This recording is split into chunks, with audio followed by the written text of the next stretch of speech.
Hi, welcome to Sync, the bi-weekly news show where we give you a TLDR, no BS recap of what's been going on in the gaming industry from May 1st through the 5th. My name is MikeyDood. Let's get started. First screenshots of Halo 3 and ODST PC released. 343 Industries has provided us with some first look screenshots of Halo 3 and Halo 3 ODST running on PC, and they're a real sight to behold. The Master Chief Collection team also let us know that Halo 2 on PC is due to be released shortly, and beyond that, Halo 3 flighting will begin, allowing the community the chance to test the game pre-release.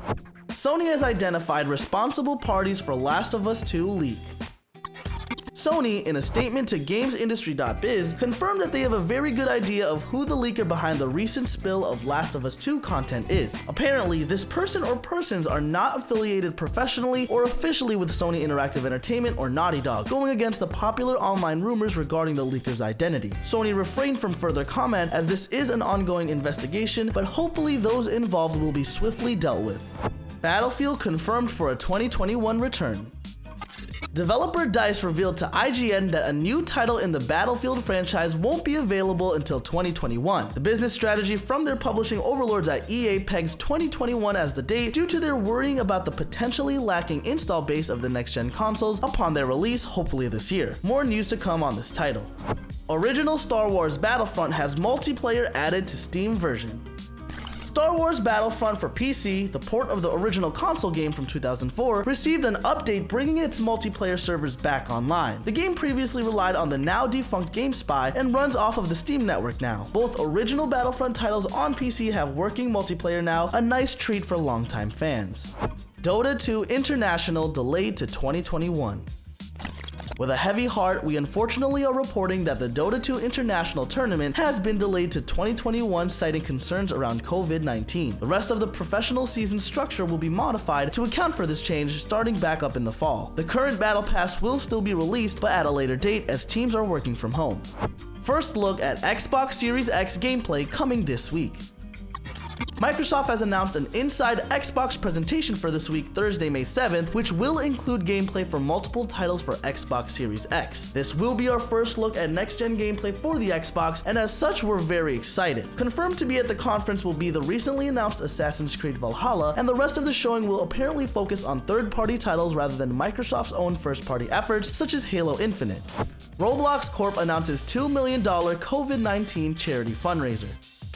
Roblox Corp, owners of the hit title Roblox, is holding a fundraiser to benefit charities like UNICEF, No Kid Hungry, Code.org, and many others. This is not the first time they have held an event during times of tragedy, but this one came with a rallying call to raise upwards of $2 million through the sale of in-game items. Interested fans can check the link in the source below, and we here at Sync hope they reach their goal. EVO 2020 canceled. EVO organizers announced on Twitter this past weekend the cancellation of the upcoming EVO 2020 scheduled for this summer. All tickets are being refunded, and organizers are currently planning an online event to fill the void left by the event's cancellation. In their message on Twitter, they expressed, "The health and well-being of our community is our highest priority. We hope everyone stays safe during this time. We couldn't have said it better ourselves." Geoff Keighley announces Summer Game Fest. In replacement of E3 and the Games Awards, Geoff Keighley announced the Summer Game Fest, a full season of news stretching from May to August with updates and hands-on previews with all parts of the gaming industry. These announcements seem to take the place of the now canceled E3, giving companies a chance to still show off their upcoming projects. These events will take place as in-game events, playable demos, and new announcements from all of the industry publishers. Free demo of Dreams.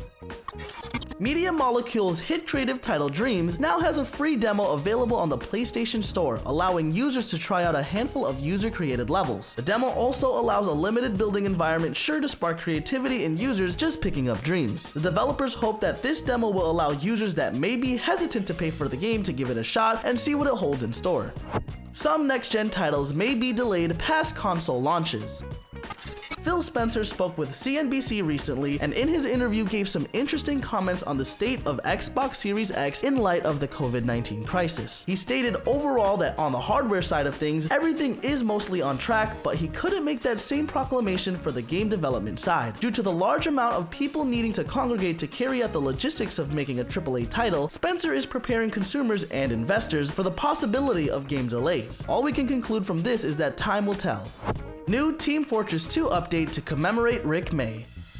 Following the unfortunate passing of Rick May, Valve released an update for Team Fortress 2 this week commemorating him and his legacy as the character Soldier. The update included a new statue featured in the game's default maps that feature a plaque dedicated to him, and a full brass soldier statue sits atop the pedestal. The menu music has been updated to a rendition of the military honor track Taps in honor of the soldier's backstory, a well done and well-deserved memorial for an iconic voice actor. Dr. Disrespect talks about COVID-19, and it's as bad as you'd think.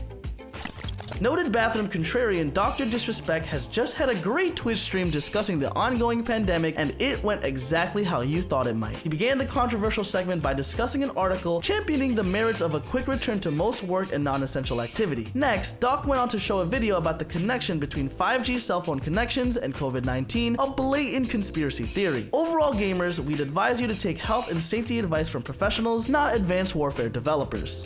Warzone has a long future ahead of it. Charlie Intel, known Call of Duty Leaks and news site, has reported that Activision truly sees Warzone as a standalone mode that will grow and develop alongside the various COD sub-franchises such as Black Ops. They see Warzone as the through line that connects all the games, and this can be carried out in multiple ways, most obvious which is including various sub-franchise maps in new large Warzone maps as points of interest. It'll be interesting to see Activision's long-term plan with Warzone played out in full. Xbox Game Pass cracks 10 million members. Phil Spencer took to the Xbox site recently to announce that Xbox Game Pass has surpassed 10 million members across Xbox and PC. The subscription service first launched in June 2017 and has proven to be a tremendous success for both the company and the developers on board as well. Spencer reports as well that gamers using the service played more hours and engaged in more multiplayer sessions than their non-subscriber counterparts. Great news for a service that has long been undeniably a great value. Fortnite launches new combat-free mode.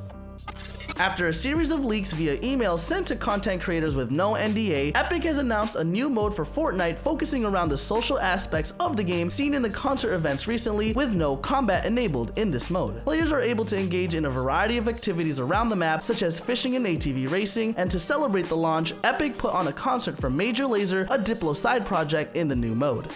Spongebob Rehydrated's release date.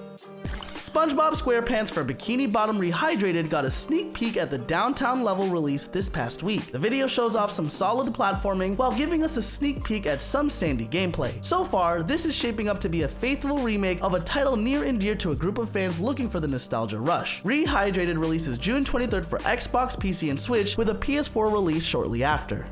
Bungie updates players on Destiny's future content plans.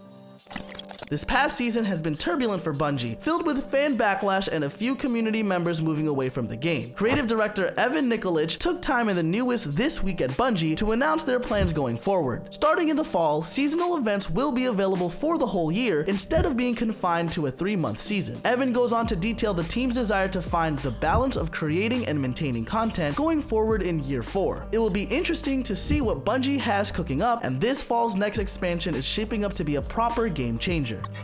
Alright everyone, that's Sync for May 1st through the 5th. If you haven't subscribed yet but you'd like to, you know where that button is. Lastly, let us know what games you've been playing in the comments, and once again, thank you for watching, and we'll see you next episode here at Sync.